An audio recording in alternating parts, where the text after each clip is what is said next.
Amén. Amén. Pueden sentarse mientras abran su Biblia en Génesis capítulo 6.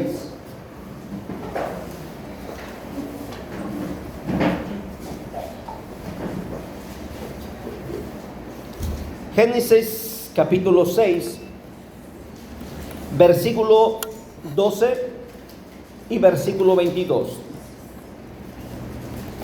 Digo al versículo 22. Amén. Así como están, voy a pedir a los varones que lean el versículo 12, las mujeres el 13, los varones el 14, y así vamos a ir alternadamente leyendo esta hermosa porción bíblica. Génesis capítulo 6, versículo 12 al versículo 22, honrando al Padre, al Hijo y al Espíritu Santo, unidos los varones, decimos: y miró Dios la tierra, y he aquí que estaba corrompida, porque toda carne había corrompido su camino sobre la tierra. Mujeres. Y dijo pues Dios a Noé: he decidido el fin de todo ser, porque la tierra está llena de violencia a causa de ellos, y he aquí que yo los destruiré con la tierra.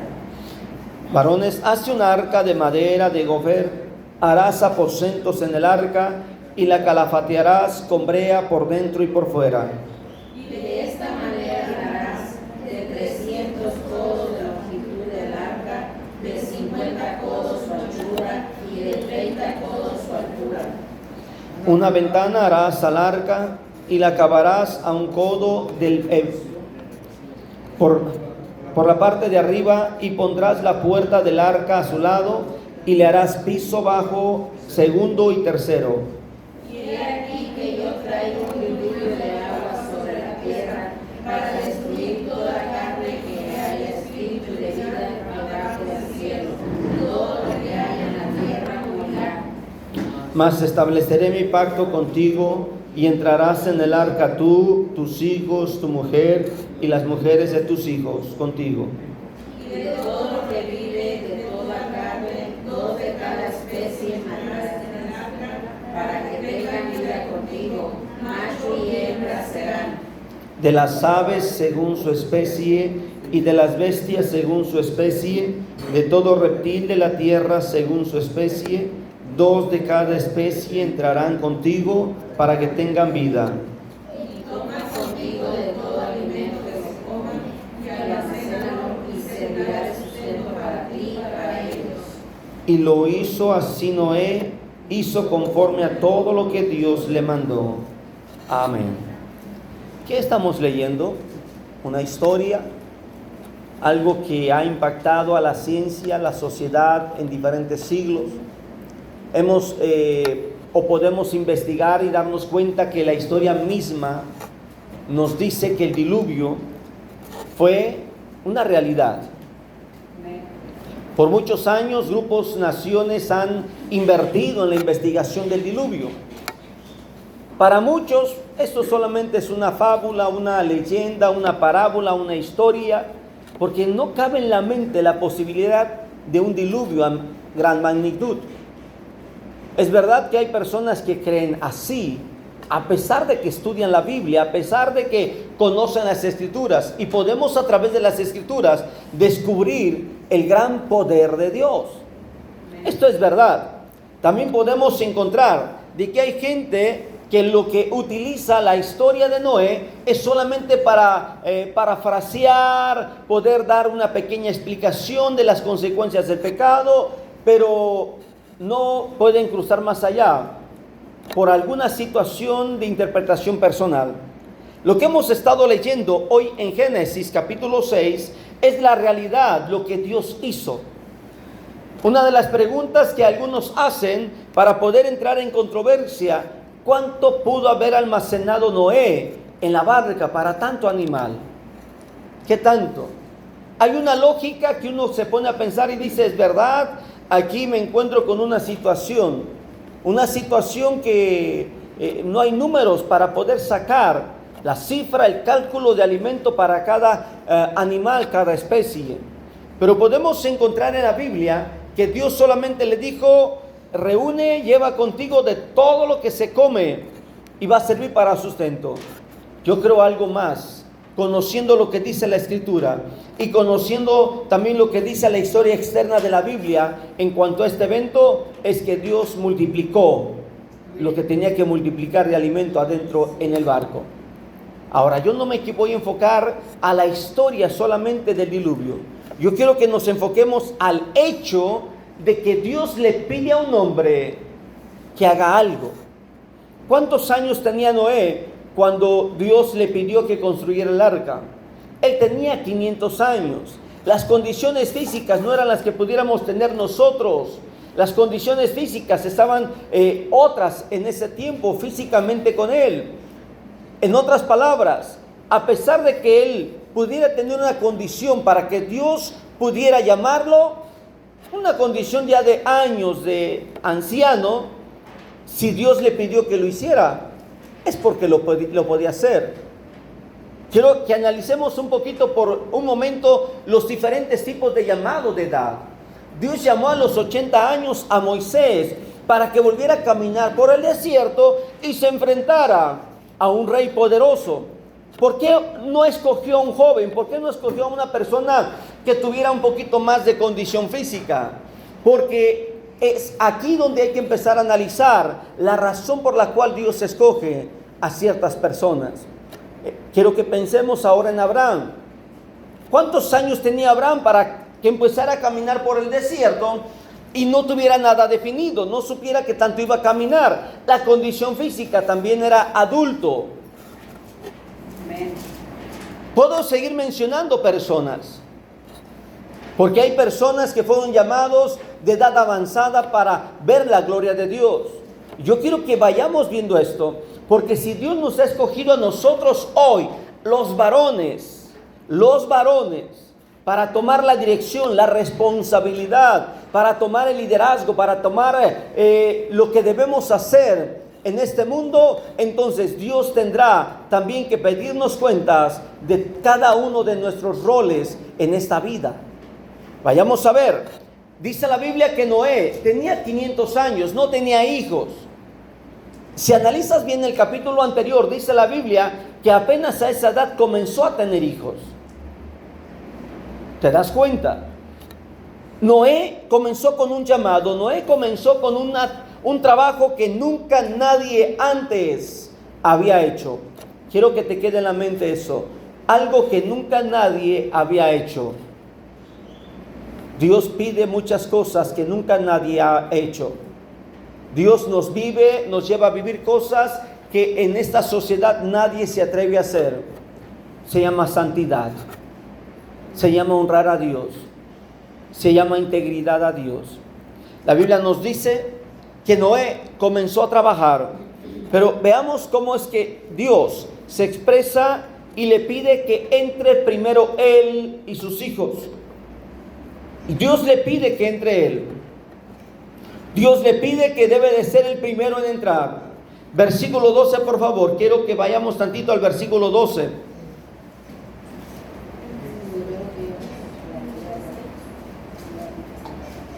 Dice que la tierra estaba corrompida.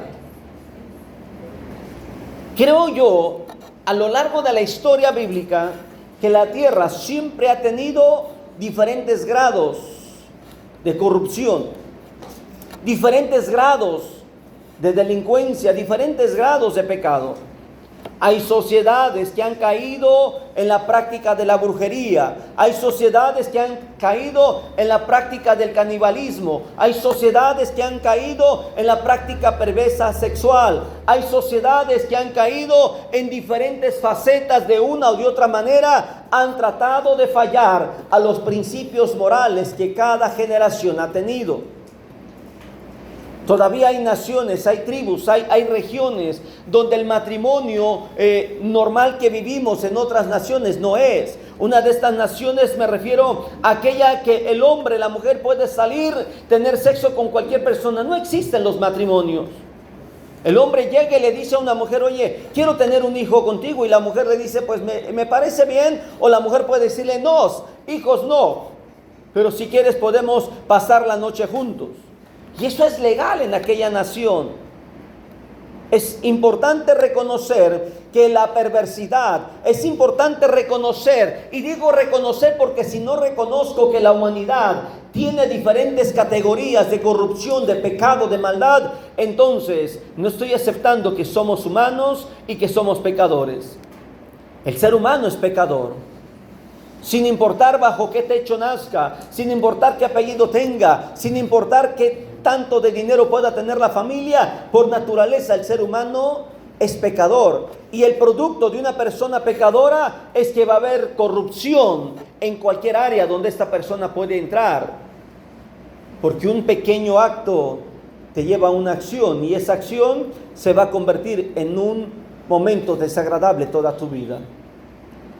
Dice la Biblia que la tierra en aquel tiempo estaba corrompida. Según capítulo 6 de Génesis, dice que Noé era lo mejor que había.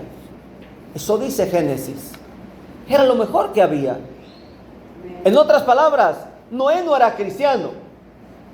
Noé no era un santo. Era lo mejor.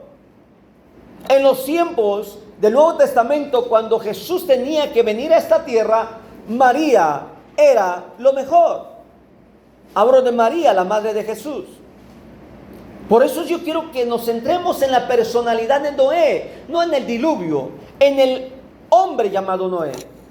500 años comienza a tener hijos, 500 años por primera vez empieza a escuchar la voz de Dios, a los 500 años por primera vez empieza a hacer algo que nadie había hecho, a los 500 años por primera vez se da cuenta que va a pasar algo que quién sabe si va a pasar porque nunca había pasado, hablando del diluvio, por primera vez el hombre tenía que creer algo imposible de creer.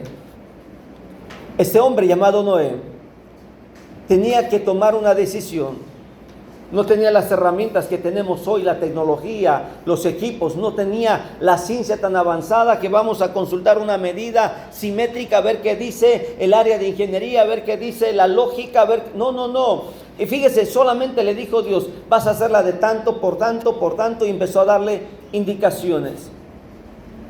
Vamos a otras versiones bíblicas. Y otras versiones bíblicas nos traducen ya los números a números como usamos en México. Tantos metros, por tantos centímetros. No cambia. Aunque busquemos otras versiones, las indicaciones de Dios para Noé fueron básicamente generales. Los que han tratado de reconstruir el arca con las especificaciones bíblicas se encuentran con un problema. Faltan muchos detalles para poder hacer eso. Puedes buscar en internet fotos, videos, imágenes, información sobre la escala real del arca de Noé. Y te vas a dar cuenta que las diferentes imágenes que vas a encontrar no son la misma. Porque las indicaciones que Dios le estaba dando a Noé eran generales. Y aquí viene otro punto. ¿Por qué menciono esto? Porque Noé determinó en su capacidad, en su conocimiento, en la nada experiencia, determinó hacer muchas cosas para que el arca pudiera funcionar. Es como cuando te dicen vas a cocinar un aporreado y tú dices, ¿y cómo se cocina? Te dicen, hazle como quieras, pero quiero aporreado. Tú te inventas la receta, le echas tantos chiles, tantos jitomates, no sabes si va primero el huevo que se fríe o se cose o primero va la carne. Como quiera que sea, termina sirviendo un aporreado que si no sabe rico, pero tú decidiste muchas acciones. Lo mismo Noé. Dios le da de las medidas, Dios le da solamente los datos generales, los detalles específicos determinó Noé. La Biblia no dice, mira, al lado derecho vas a poner a todos los animales de ponzoña, al lado izquierdo a todos los animales que tienen alas. No los clasificó. ¿Quién decidió cómo instalar, cómo acomodar adentro? Fue Noé. Por eso quiero que nos centremos en esa persona llamada Noé. La responsabilidad que tenía Noé es el ejemplo de lo que el hombre hoy en día enfrenta cuando decide ser independiente. A esto se llama decisión de vida, decisión de matrimonio. A esto se llama hacer un hogar. A esto se llama ver dónde vivir. ¿Qué voy a ofrecer en el futuro a mi mujer, a los hijos? ¿Qué voy a ofrecer en el futuro a la sociedad? Porque no se trata de vivir por vivir. Se trata de que un día mi nombre se siga recordando en la historia. ¿Quién habrá sido el inventor de las sillas? No lo sabemos. Pero sí podemos saber quién es el fabricante de las que tenemos aquí. ¿Comprendes lo que estoy hablando? ¿Quién habrá sido el inventor de algo? No sabemos, pero sí podemos conocer gran parte de las herramientas que hoy tenemos y usamos hoy en día. Me puse a investigar las marcas de herramientas eléctricas y me di cuenta que yo tenía un concepto equivocado. Cuando llego a la historia me doy cuenta de que las marcas que yo pensaba que no eran buenas son marcas históricas. Y las marcas que son buenas tienen otra historia. No sé si me explico. Esto quiere decir que un hombre, una persona tuvo la primera idea. ¿Qué vas a ofrecerle tú a la sociedad? ¿Cuál va a ser tu legado? Tú eres el Noé de la situación actual. Nuestra obediencia a Dios traerá bendición, pero nuestra desobediencia traerá maldición. Todos queremos hogares felices, pero no todos estamos dispuestos a pagar el precio por la disciplina formativa dentro del hogar. ¿Qué es una disciplina formativa? A ver, mujeres, ayúdenme con esto. ¿Qué es una disciplina formativa?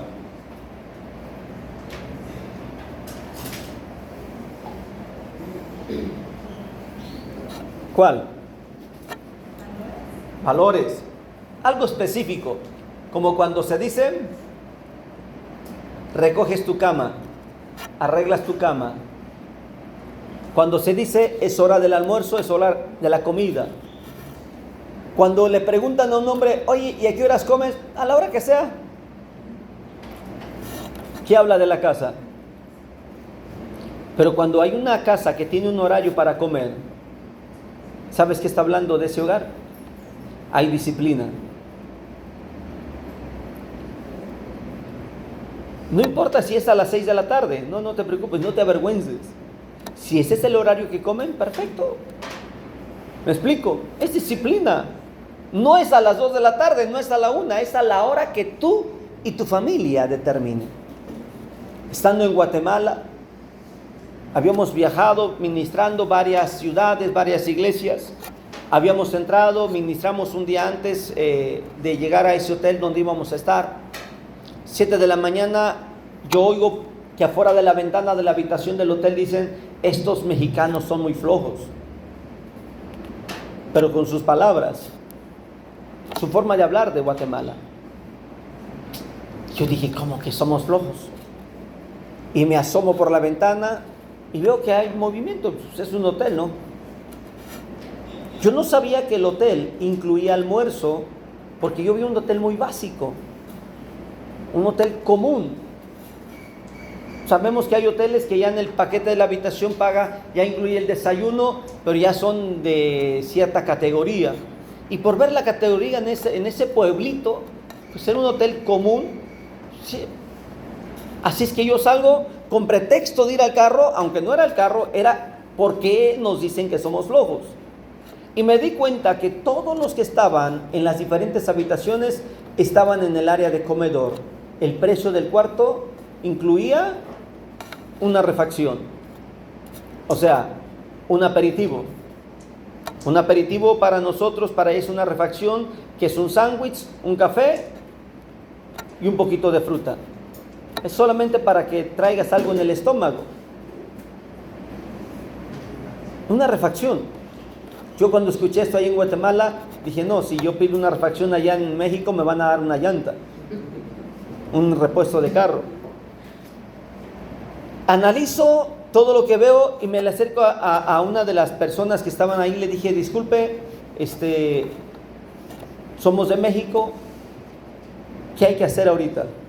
Dice, es que ya se pasó la hora, es a las 6 de la mañana. Le digo, ¿y el almuerzo? A las 2 de la tarde. Dije, no, a las 2 de la tarde en México ya es comida. Le digo, ¿y la comida? Dice, no hay comida. Entonces, ¿a qué horas? A ver, dice, A las 6 está la refacción, está esto, luego a las 12 el almuerzo y a las 7, 8, ¿qué se come? Algunos es la cena. ¿Se acuerdan de algo que se llama merienda? Y me dice, a las 7 ya, digo, ¿y la cena? Dice, pues eso es la cena. Así es que yo fui, le dije a mis compañeros, le digo, ya está, y llegamos tarde, ya no hay. Salimos a buscar qué comer y no había servicio de comida porque no era el horario de comida en ese pueblo.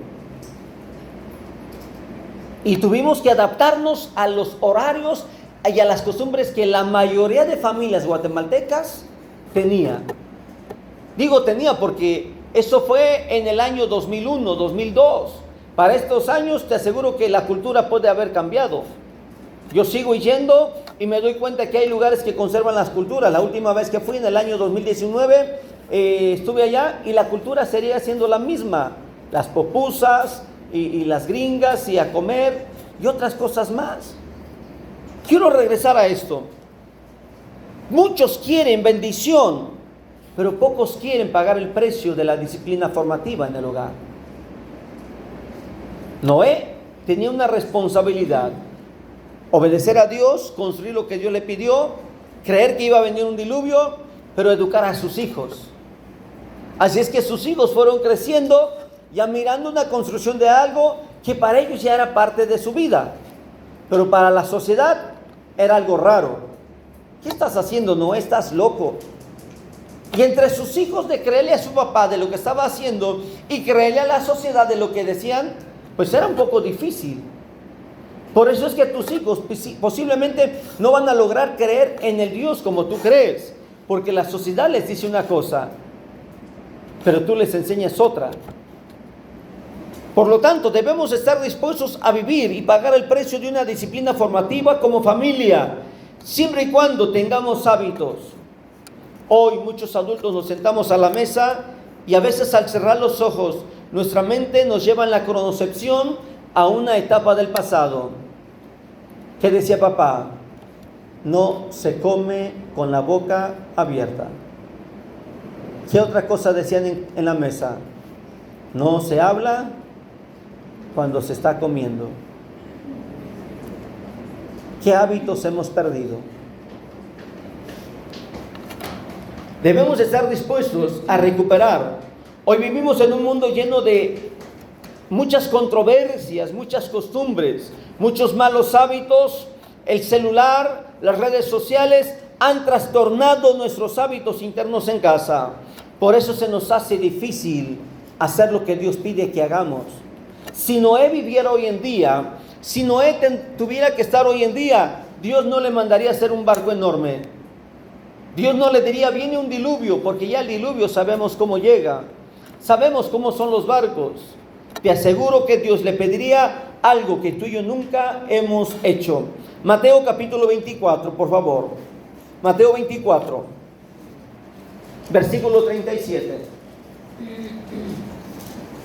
Jesús nos dice cómo eran los días de Noé.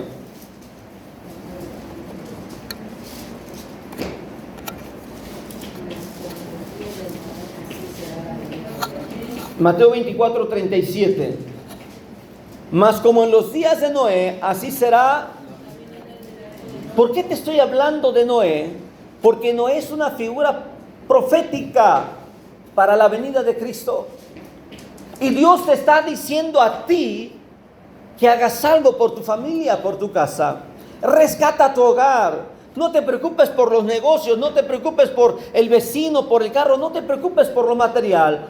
Asegura la salvación para ti y para tu familia. Como en los días de Noé, así será la venida del Hijo del Hombre.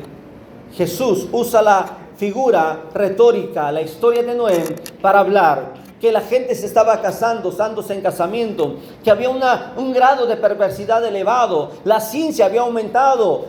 Si lees un poco antes de este capítulo 6 de Génesis, te vas a dar cuenta que ya había tecnología de acuerdo a sus tiempos. Sí, léete el capítulo 5, capítulo 4, capítulo 5 y vas a darte cuenta que ya Génesis describe que había ciudades, había tribus, había personas, por ejemplo, los inventores de los instrumentos, ahí en esa era fue. El inventor de las trompetas, el inventor de las casas de campaña, ahí en ese tiempo fue. Para ese tiempo era lo mejor en tecnología, era ciencia de aquellos tiempos. Hoy la ciencia ha aumentado. La Biblia nos dice que la ciencia ha aumentado. En medio de todo lo que vivimos, debemos de saber escuchar la voz de Dios. ¿Qué es lo que Dios quiere que yo haga? No hacer lo que hizo mi hermano en su matrimonio. No hacer lo que hizo mi padre en su matrimonio. No hacer lo que hicieron otros en su matrimonio. Yo tengo una responsabilidad. Yo soy el Noé de este siglo. Yo soy el hombre que Dios está llamando a hacer lo que ninguna otra familia, lo que ningún otro hombre ha hecho. Génesis capítulo 12, versículo 1, le dice Dios a Abraham: haré un pacto contigo. Lo mismo hizo con Noé. Lo mismo quiere hacer con nosotros. Dios quiere hacer un pacto con nosotros porque Dios es un Dios de pactos. Dios es un Dios que le gusta hacer trato. Veamos cómo le dice Dios a Noé: hazte un arca. ¿Qué quiere decir la palabra hazte? Si vamos al diccionario, ¿qué nos dice el diccionario de la palabra hazte?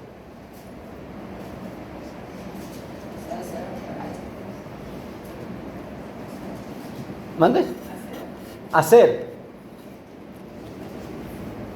¿Qué encuentran ahí? Miren, presten atención a las letras, letra por letra si es necesario. Es el versículo 14. ¿Mande? ¿Mande? Hazla para ti. Lo que vas a hacer no es para otro. Le está diciendo Dios a Noé: haz algo para ti.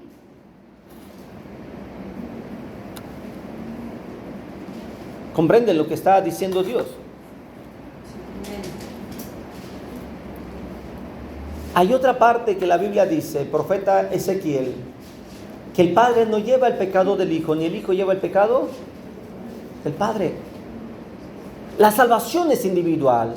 La obediencia a Dios es individual. El propósito de Dios con cada uno es individual. Es un propósito individual para bendecir a la familia, para bendecir a los hijos. Le dice Dios a Noé: mete a tus hijos y mete a tus nueras. Los iba a casar jóvenes de 100 años.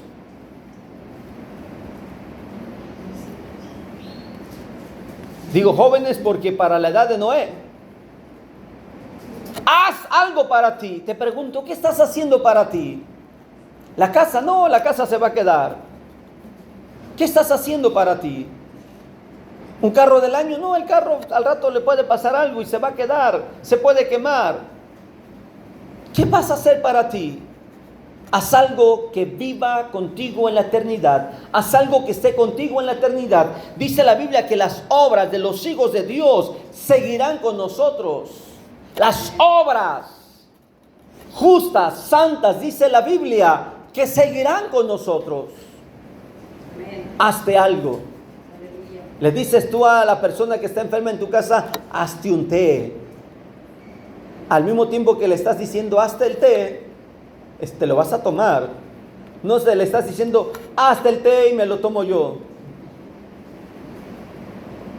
Hay algunas tribus que hablan en ese método, dicen: te presto tu bicicleta, te presto tu dinero, te presto 50 pesos. Y si llegas y no sabes qué quieren decirte, vas a decirle: no, mi bicicleta es mía, ¿para qué me la presta? Pero en su cultura es decir préstame, y te dicen te presto. Dame, te dicen te doy. Te doy tus 50. Andas pisto. O sea, andas con cambio. No andas tomado, andas con cambio. Si te dice, llegas a viajar y alguien te llega a decir: andas en tu bici. Pues sí, ando en mi bici. Te está diciendo que si le prestas la bicicleta porque él quiere andar en tu bicicleta. Aquí no está afirmando eso Dios. Aquí le está diciendo claro como lo entendemos tú y yo: háztelo. Es para ti, no es para nadie más. Te estoy diciendo algo que te va a servir. ¿Me estoy explicando?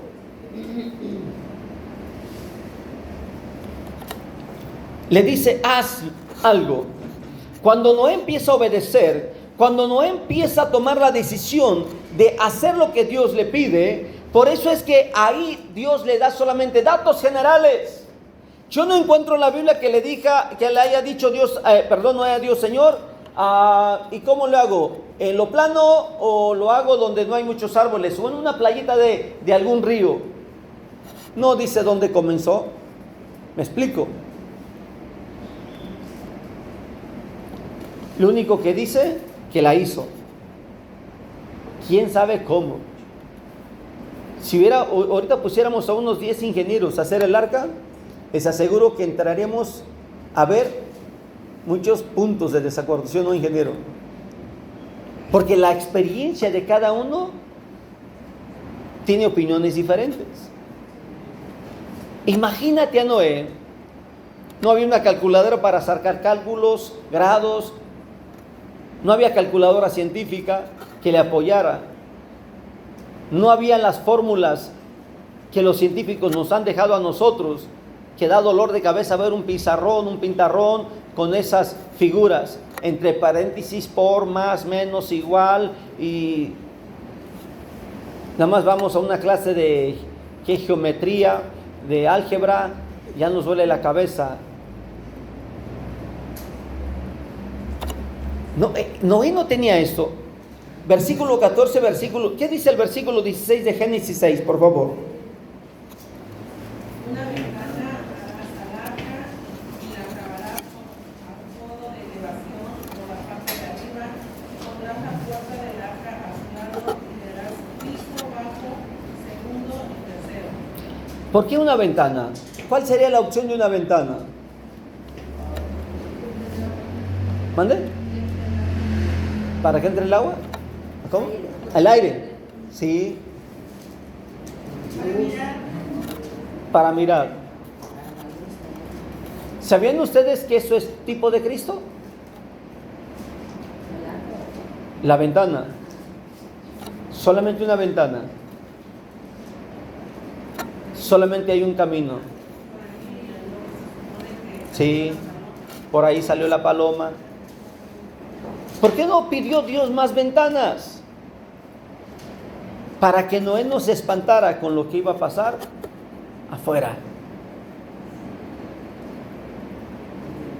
Observen, y si pudieras transcribir solamente lo que tenga que ver con la fabricación, con la construcción del arca, te vas a dar cuenta que hay decisiones que tomó Noé. Fueron más las decisiones que tomó Noé que las indicaciones que Dios le dio. Quiero decirte con esto, serán más las decisiones que vas a tomar tú en la vida que lo que Dios te va a estar diciendo. Porque no vamos a estar viendo a cada rato, Señor, ¿y cómo le hago? ¿Le revuelvo a la derecha o a la izquierda? ¿Le echo cuántas cucharadas de azúcar a mi café, Señor? ¿Verdad que son decisiones personales? Señor, ¿que el refresco vaya con hielitos o nada más frío? ¿Cómo me vas a autorizar? No, son decisiones personales que nos afectan para bien o para mal. La Biblia nos dice que estas decisiones nos llevan a bendecir o a maldecir a nuestra familia. Jacob huyó de su hermano Esaú. ¿Por qué? Por el pleito de la bendición. Dice la Biblia que Esaú lo quería matar. Y dice la Biblia que cuando Jacob se fue, ¿a dónde se fue? ¿A la tierra que quiso o a la que le indicaron? ¿Qué le dijo su padre Isaac? Vete a la tierra de Labán. ¿Quién era Labán? ¿Mande?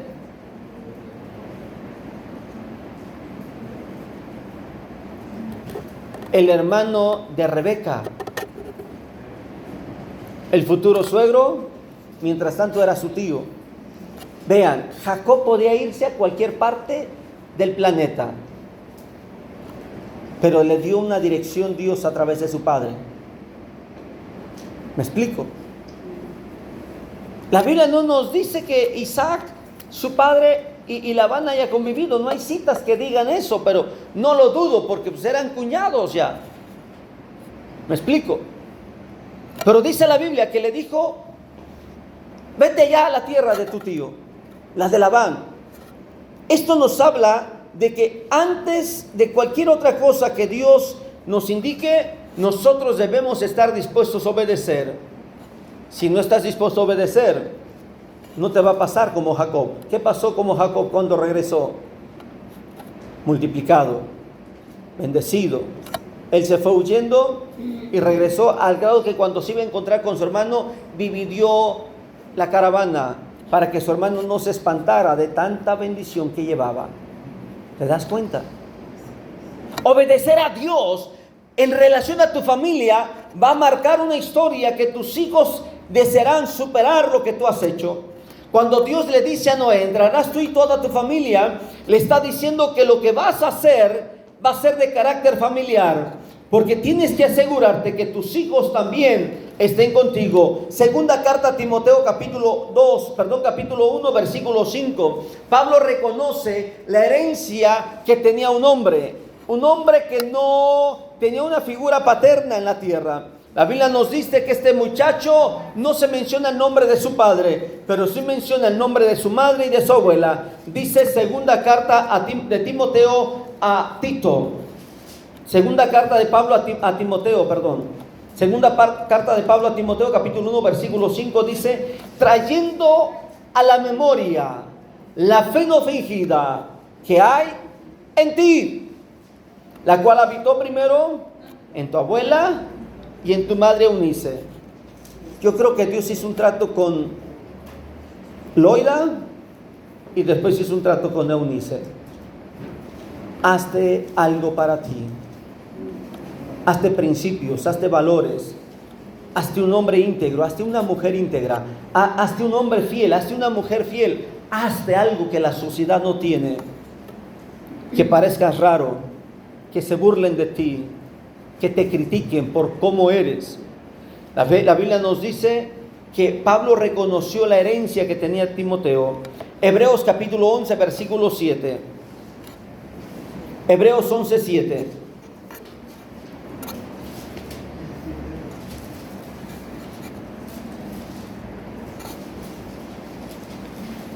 Dice: por la fe Noé, por la fe.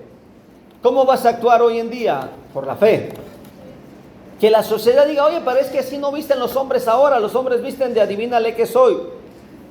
No, tú viste como Dios quiere que tú vistas, decentemente. Dice: por la fe Noé, cuando fue advertido por Dios acerca de cosas que aún no se veían, con temor preparó el arca en que su casa... ¿La casa de quién? ¿El hogar de quién? ¿No es del vecino? Dios sabía, Dios conocía que nadie le iba a creer a Noé. No es que Dios no quería que entrara. Hubieran dicho, como me han dicho, pastor, pues Dios, si hubiera querido que los demás se salvaran, le hubiera mandado a hacer el arca más grande. 120 años le llevó a Noé predicar.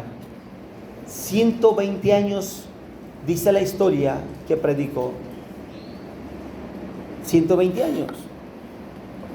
¿Qué puedes alcanzar a comprender en esos 120 años? Que el que no entró es porque no quiso. ¿Comprendes?